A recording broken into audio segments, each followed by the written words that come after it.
Masa, otumfo ni paketu wa tu mission nsa. Na wan bio. Obi no. Ni ho. Ye tumfo de wa obu otumfo kwase a. Nya tumfo no obu kwase a. Wa na obu hu kwase a. This is really deep. Atumfo de wa ni paketu a. Uduru uye de nko ntunu ben no. Nti ono de oyo hini obi ansuro no. Obi ansuro. Obi ansuro no. Obi ansuro no. Ono aka bibia na e fana.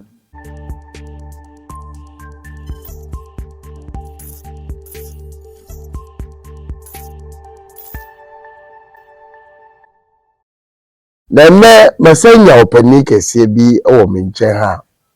Me de nkomo ebro na in fact ye kasa obi anim hahama ni ehini. Eni enua ye kekabum e de ye anwade de manipa in fact na huru bia na so papa we so metumi akasa wo tumi pa because me bae no niema wo bi a waye di a chem ze ni pada kasa no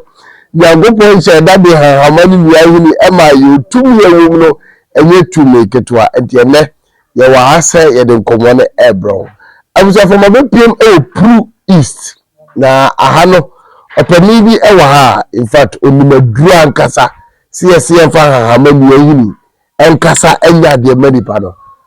o ya de a obomu modin pa o hama menko na ye nhye ekomotuche na obere ma goba ya mi joso wi abokode bokode ene ya ngoba se bacho na odi de sei mi dinde baba Amidu baba Amidu wow me ba na nsen ena obi ka kire me se obi a ode hahama ene nya hini eya de di manipa hoto no bacho no kre yes sir pepe sanete enoma be na utum di hahama eye de bu anipa sa se oba to me chia mo amhwe me o afidewe so okay obi ajo so na me chia otumfo ne yemgbanwura okay ahabana me di adwuma oba woni awofo ye ne den oba ontimi nyinsen eno kwampa na mepe oba onye woda oba okay aban wo ho metima no na oba bi wo ho a enanti ewo ne yem okay ta aban wo ho na onua so oba wo no physically okay na ho atono oba bi wo ho a yare no omu da tono so ti mehwehwem wi a ne mahu dia etachi okay ansana ma shano aban no okay obi so wo a yare keke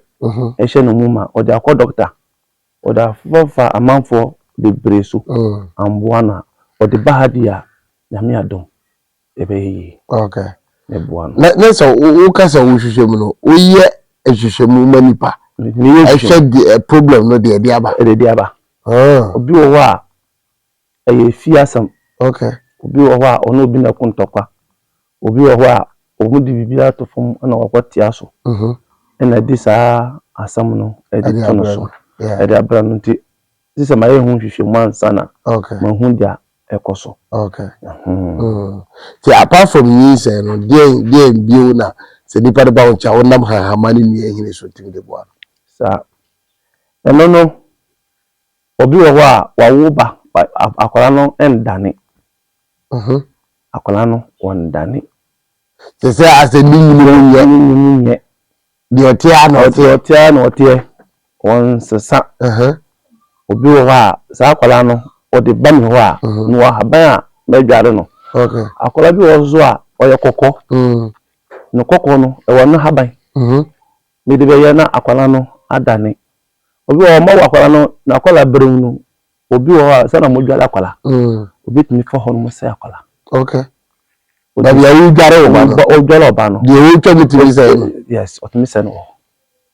ti ni na haban no mitimi hwem na mi hu de ekoso a ni aban a mema no na akwara na sa begina no na nanso okay akwara bi wo a nyankopon tumi ene de mitimi ye hu hwe okay na obi na di nsa efam dia wo tumi wo ho okay ene de be ye sa ade no okay ene ma wu se wo hahamani ni ehini bi wa ha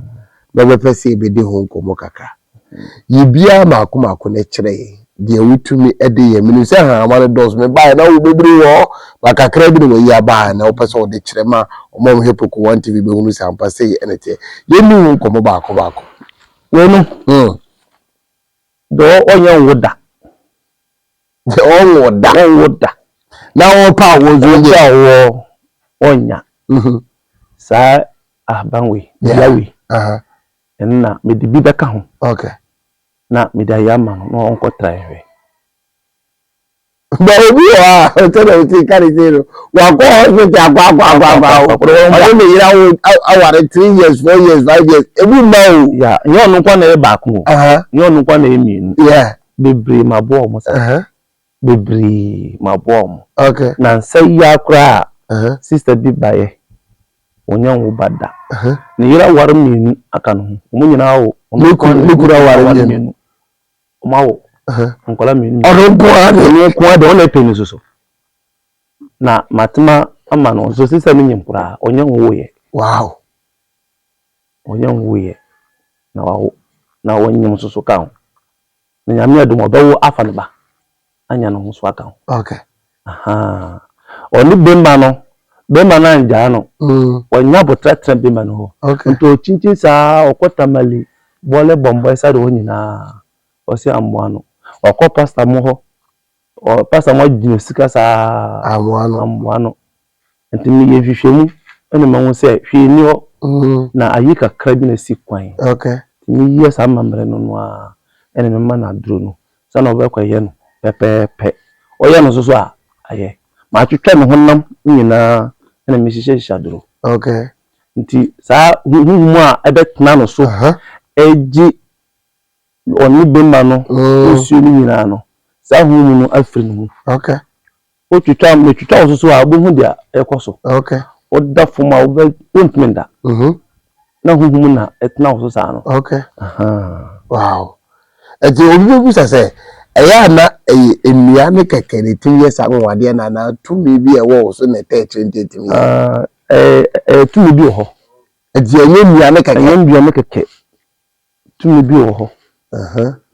tumi ni nuwa entimi ye djuma okay so tumi ni o de tumi na fa no kwan so pepepe okay ansana atima ye no djuma yanko the next one so ne na we no so no akwala amawo no on dane odani jimi ni yeah ana akwala ama se no obi wo wa anye se eye obi na ye ne sa obi so wo a obi nsam na wom eye fie abusia yeah ena de na habanwe me di bika ho ye we nko awo na me de kire se we ni de minnim ni din wo asanteman mu ye fe no aye Kenya ahabaya ukrobi fe ni Kenya de say ukrobi di ba mo ka se na fe ni Kenya okay nti sa abanwe me de bibika ho a odumi di dwara akwala no ayi bi atena akwala no so no okay be free no na akwala na dan yo oya akwala ba ko be breed me ba okay be breed me ba na Nyankopon timi dia me hwe mu na mintimi ya me ka kiro okay ende me mpa dada enye wi nko awo abane de wo ho tumi wo ho okay tumi de wo ho pa okay okay yam ko so ko sa ma hu sa ba ko bi so e won chen ye na ye ne ko na questions e we chen me fa emre na eti bu ahefo a e hwe poko 1 TV sisi a we so ye de a won abanwe aye malaria okay fever wonna utripawo na oni pusa woni sa betma ko so we say na ya na koko ana na ye koko no susu no ye fe ba ko se ayi ye gonja mo kasa die ye fe no papelga okay papelga okay papelga no ba pusa woni sa woni be kokko enu ade wọ́n hwe ye kura ebe se woni obedan ayi mo freni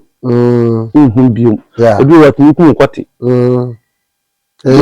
kwati kura obi wa watna sana ne bema mu efrinsuo oba kra na ne ba mu efrinsuo true enu no efra mojam okay doctor fontimi ye ho djuma ewo mojam ewo mojam na yesa wo nipa bi mo ewo mojam nti abawe utumi nua na ude go voltic mu na wonno mo so wo dwonso ne die ba dwonso saa dwonso na oba dwonso saa ubon ho da ba ko pe na dwonso na oba dwonso no uda atoko obachi atoko no na sa nipa ni ba ena metima kire no sa na efata se me kire no uda atoko obachi atoko no no akwanyam nika na ma kire sa na ade obaye nto ba mi we no a no atwa atoko no esam no ede gunsuo no okay onuma gondoria no ebe fru mu nyina baba so na ete ozumi na bako baba so kura ewo ho eno so de ewo ho na ni de ma famba okay ono obe yiri ena wakofa ena omoto waduru a o de ba eno so na duro ho okay onso na haban wo ho kama eno so no sana obe yiri de echiri obe yiri na oba na obi ape obawe obi ape no ena omoto waduru eno so different obi yiri na omokoto waduru a e be sawo yare ye mfa wontina fie eri woko fie kroma achire na ekosi apata okay na odi edo wa hia apata nim wonkwa undidi o chance mu okay undidi o chance mu ye wo ayibi dua bi a ewo ase nim sa na mo fra na asantuma mu obetu na wayi hu nnema no nyina oho na woni aduro no oho na wodidi okay de wakofo obi yira ma ya to aduro ena ewo so obia efafa oba no na obia to aduro dia ene de ene easy kwa ene sa ba no de wo okay okay na apart from the week yare a utimi e de hahama ni nua hini abu atu ase no ye wo bibi ti se obi wa sika entra nsem obi wo so a nensa so bibia mu ana asai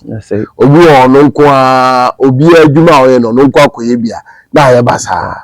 ade bia nipa bia bia woja so fa so no nko aboboka sa ade no so atimi paso mpacho eno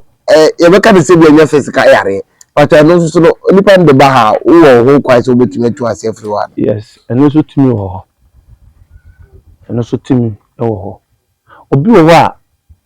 busia fie okay abusiafo ena ye ne sa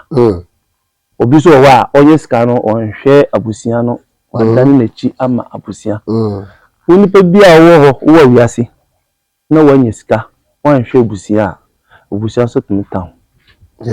so what you say that's true na wonye sika na wotumi hwe abusia so kura abusia fo nipa ba ko bi tumi town je say ye dey so wa bo hu ban na wa bo mpaye okay nti uba pelibi wa enu so tumi wo ho metma ma ho ban okay na ma kire wa kwankire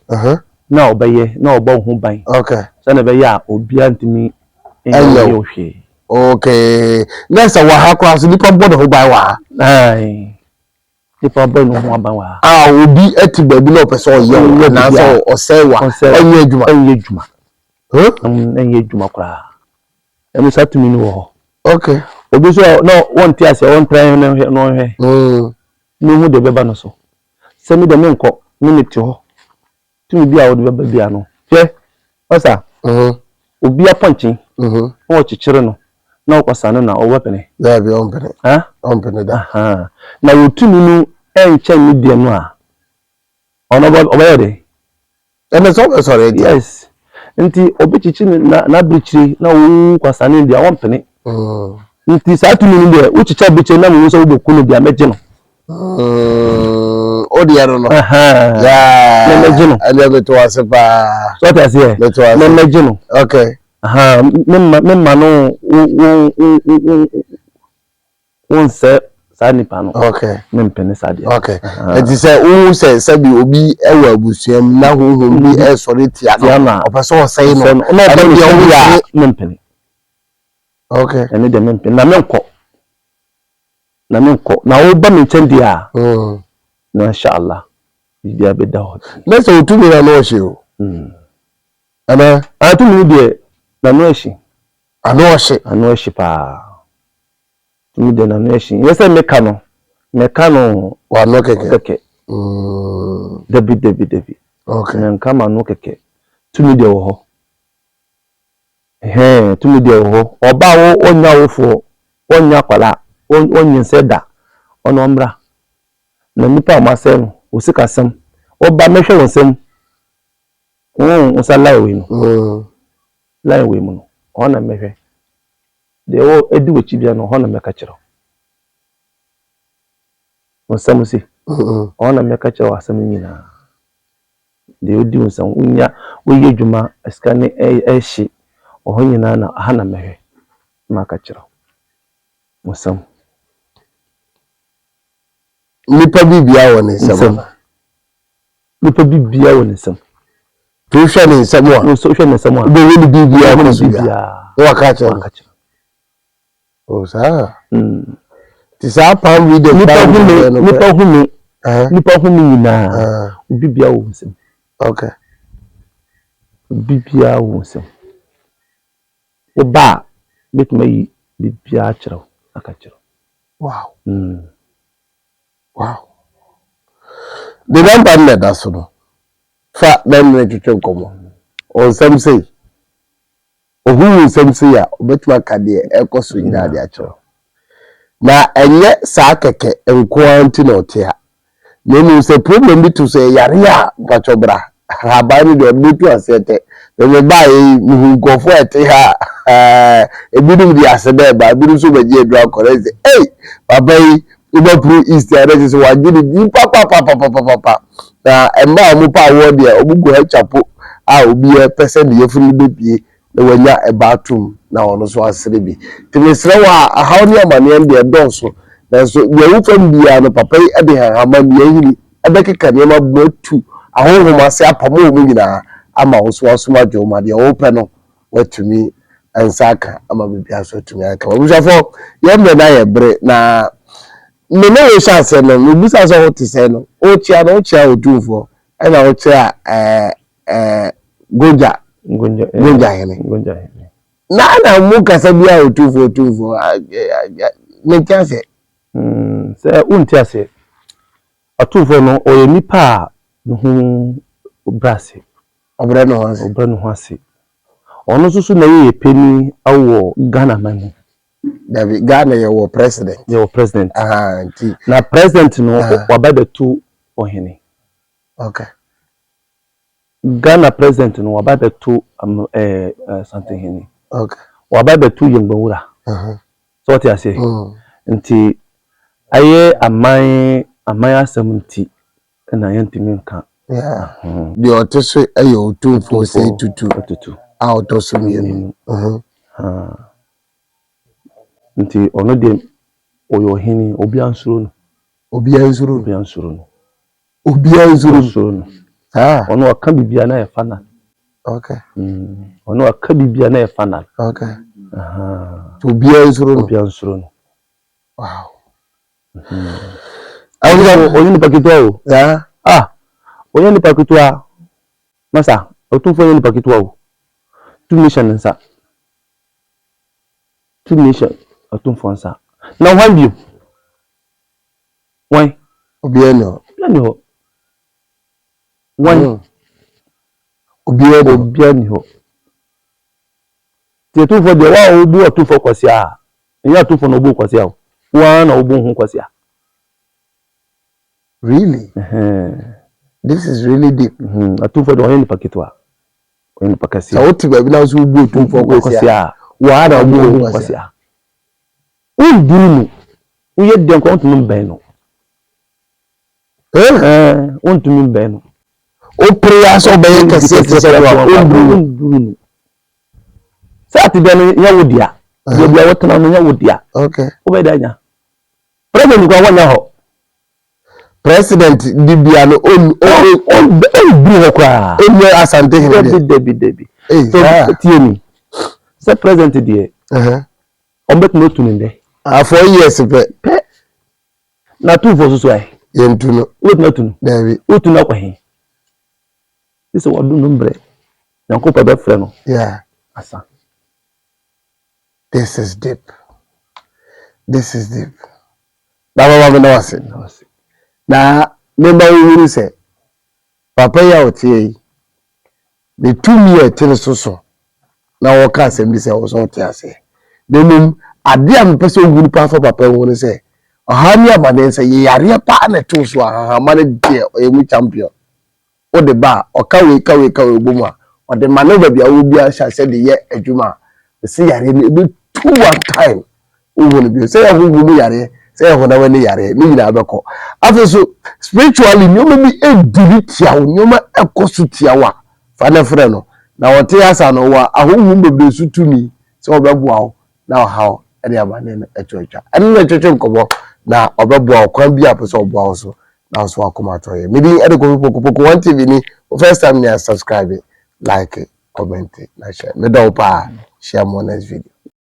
Yamakwaba eba KB Logistics. Tuma ye di pa ne se ye de wona wokofa nneoma free China eba Ghana ha ema wo mo. Che se enneoma kakra bi a obeto no KB Logistics de beba wo fie ba bibiara wo ban mu se ye kuma ase se ye nkran. De ye frɛ no door to door ebi se o kra 20 feet ana se 40 feet if China e de aba ye dwumadi ye die ba ko pa no na che se ye ne hwehwehwe mre so. KB Logistics de ye nneoma eba ntem. Ye tumi de bi fa wiem ye de bi so efa ensuo so. Se de 7 to 10 days and afei nso se efa ensuo so a 28 days to 30 days na ababe drew port ama yeyi every honum so e de abrɛw ye wo warehouse kɛseɛ e wo China Guangzhou a nyoma dodoɔ biara a pese okrade ba no ye begye e de ababe gu ama na afei ye di free ho ababe drew ɔman mi ho e de ama wa asumdue mu a unya haw bia na asɛm da sese KB Logistics e de ama Ghana adwadifoɔ wɔna a wɔta akɔ China kɔfa nyoma ba ne sɛ e bia we ni wo first time awokɔ anase empo no ota akɔ no nanso kɔ bia wani ye ontanta KB Logistics say wo frɛ ni yi nkutahudie anasa woni yen kasa ye faw e de wakɔ company na kasa apartment a ya gye no Guangzhou honom ama dwadifo place a convenience efie no wɔ nipa dodo a ɛfa ne senti no ɛyɛ first come first serve basis sɛ wo frɛ ye bebuku room e de ama na afei ya maka aba be fa wo airport na afei sɛ wo pese okodi dwa because of language barrier nti ye wo de obɛka ho no bɛkɔ na China kasa no wɔno abɛka akyerɛkyerɛ mu ama wo sɛ de bɛ ya wobɛte ase na wankwa nkɔbɔka na asɛm de ba ko bio no sɛ oba AB Logistics ye free no e wo from papa wo de compare omo a wo de bi ba na bo sɛ ye de no wo from especially with your services a ye surrender aka ho no bo sɛ ye cheap it may show bo ahye unkran sɛ KB Logistics fa onioma fa ho na unnu ho da sɛ o pɛ ne ye di nkɔmɔ a ye numbers anegu tele no so no wobetumi afa na wo ne ye di nkɔmɔ KB Logistics ne ye wo hia no ɛno ne ye bɛ ya ama wo.